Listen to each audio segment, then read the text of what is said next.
help yourself. The drumming is going to get a bit harsh. The brass is very, very, very tender. And the drumming, you're going to be picking that thing out of your teeth tomorrow. All And you right. might get hungry tomorrow. You might be glad you found those things. Exactly right. And this is vegan, right? This is vegan, though.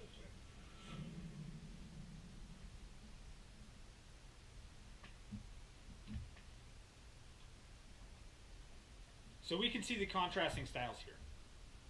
In this last show that we just watched, the host made no effort to sugarcoat the fact that hunting does involve the killing of animals. But were you able to maybe take a little bit more of a bite out of why that hunter was involved in what he was doing? If you paid close attention, you could see that, number one, the meat that he was going to acquire via the hunt was a very important reason why he was there. In fact, that's almost all he talked about through this small clip that we had. But he talked a little about enjoying their winter coat and the animal itself. And that's another thing that is widely misunderstood, is people that do not hunt many times make the assumption that hunters may have something to against animals or something of that nature. When in reality, the vast majority of hunters really love wildlife and really do love animals, and this is an opportunity to interact with those animals. And we showed a little bit of that here, or we were able to see a little bit of that here in this clip. And it also talked and touched on the camaraderie that is involved in sportsmen and in hunting, and that's a big reason why people get involved in it as well. So to be able to sit down at the end of the hunt to prepare that meal from this animal, he was able to take himself to share that with friends, was all something he was able to capture in this small bit of this small clip that we watched. So when we contrast those two clips that we watched, well, both were produced by hunters and for hunters, we can see why one versus the other may have a more negative or positive impact towards the non-hunting public.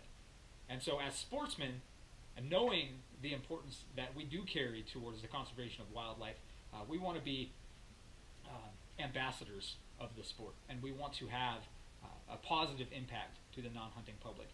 And we need to be more cognizant of that in the pop culture that we do release into the world, and to make sure that while maybe it is intended for a hunting audience, we need to make sure that we're painting a positive light of hunting and the good things that it does bring about, and the positive reasons why we are involved in it.